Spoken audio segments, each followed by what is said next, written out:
Hey y'all, this your girl SHENICE. I was coming to y'all real quick with the ending. Workout life.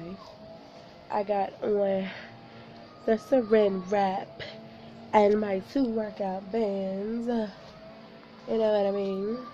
We got on the K-Ors under there. I got that one on, and then I got that one on. It's starting to come undone, but who cares? I'm done though. I couldn't even find my band for my phone. I still got it in though today. I couldn't even find my watch at first, but I've been working out for about 10 minutes prior to that. But I'm at almost 500 calories burned.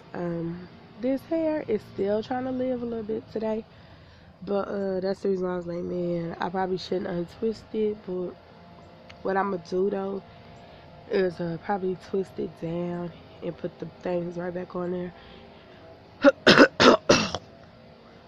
Hold on.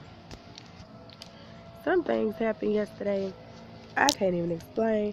I know I went into Wally where my hair was looking jazzy. You don't even know how cute I was looking. We're dressed down though still with my husband. We went to the store to go pick up things because one of my sons have eczema. So I remember they sold the aloe vera juice, the 100% aloe vera juice. And so I went and got that, and it was this female.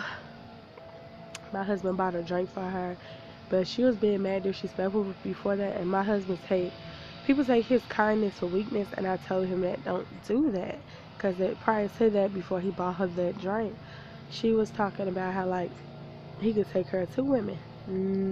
Don't do that. That's disrespectful. So anyway, we was walking out the store, and he grabbed me, and she was standing at the door. She's pregnant. But I turned back around because she started laughing. My husband grabbed me by the waist. I said that was the wrong time to be grabbing me by my waist. You made it seem like I was trying to do something or whatever. And he was like, he was trying to show that I was all his, but I was like, okay. But I was like, wrong timing though. And I said the best thing we probably would have done was to smack my butt. Anyway, but then she laughed, and I turned back around, and anyway, the manager, the girl is black.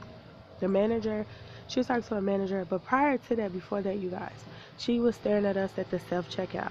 And I've already had a conversation with her about that in a nice, calm way that I possibly can. But, well, nobody knew. Anyway, so I guess she still has a chip on her shoulder. She's still mad. I don't care. I didn't care anymore. I was just like, just don't do that. Don't disrespect us in that manner. I wouldn't give a fuck if he bought her a drink, but don't tell me that she was saying that you could take care of 2 women. No, I'm not having that. And for one, I'm not just a woman. I'm his wife. And so then I guess the white lady that was the manager, she's not even like a manager. She's a support manager, meaning the shit that the real managers don't want to do, she does. Basically assistant. Okay. So anyway, she started getting crying and talking about she wasn't doing this, she wasn't doing that. And so I still stayed in my calming manner and let her know. I don't know if you're married, I don't know how you would feel if your husband bought another woman a drink. And on top of that, she was talking about that he could take her to women. She had her nerve to say that I was harassing her. I said, how am I harassing her? So that pissed me off. It made me real angry at my husband, because I'm like, I wouldn't have to deal with this shit if you would have never done this at all. So then I was like, you know what, let me talk to another manager. And it's so funny because he walked out and he's black. So and before that, she was trying to say, yeah, I've been married for 12 years. I said, well, we've been married for 7. So I guess she was trying to be like, thinking like, we just got married. No, baby, we've been married for 7 years. So me getting angry, I'm getting angry over something that's been almost a decade, just like yours. And so then I ended up talking to him and explaining what happened. I started crying a little bit because I told him like, some things happen, and I said, I'm not about to let no woman come in and break up something that I had been holding down or been working on for 7 years. This ain't no fresh marriage. We've been married for 7 years. And so then what happened was, he understood, and I said, and then he tried to tell me the same thing like her, but he didn't say harassment. He said something about what did he say? Because I said, you see us all the time when we come here. I said, we don't mess with nobody. And I said, I talked to her, I thought everything was squashed, and he was like, next time talk to us. I said, I shouldn't have to come to you. I should be able to say what I have to say and keep it moving without any fighting. Now, if she gets crunk on her part, that's her problem.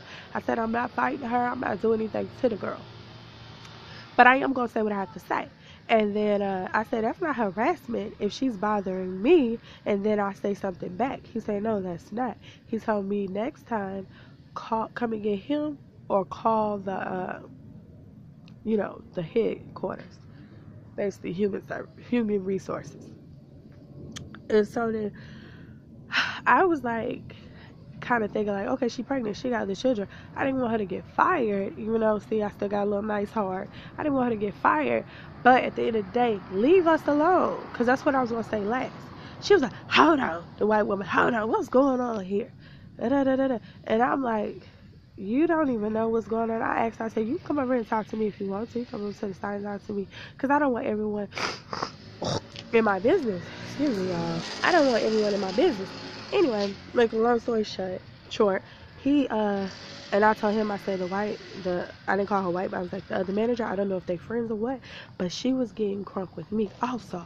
I let him know, I said, I'm not here for that. We come here to shop and spend our money for our children. We don't come here for that. And he said, I'm married too. He said, I wouldn't like that either. So he understood. So my husband was gonna say something, and then he said he didn't want to say nothing after that because he seen how he got on to the manager about it. I liked that, and I felt a little better, but I got mad because I'm like, I gotta go get my eyebrows done Wednesday. I told my husband, I said, I'm mad because I was cold, man. You could touch me with a fork or a knife, and that shit wouldn't even bother me. I was numb as fuck. Sorry for all the cussing, but it touches me because I'm like, harassment? How's it harassment when she's saying stuff and doing stuff to us? It's harassment if I'm coming up to her, like, actually coming to bother her. I said, no, well, I went down her grocery lane, and she happened to say something then to us. So that's when I confronted her about it. Other than that, I wouldn't have said anything to the little girl. I would have left it alone. Because when you're working on a marriage and it's ordained by God, the devil will come in any type of way, any type of way to keep trying to breaking it up. We've been married for 7 years. My husband didn't do no infidelity until the 4th year mark, okay? It took him 4 years to do it. Because the devil started playing tricks with his mind. I could never have sex with no one else. I'm sorry. And he regrets it every day. I understand that. Something else happened not too long ago. He regrets that every day. And these other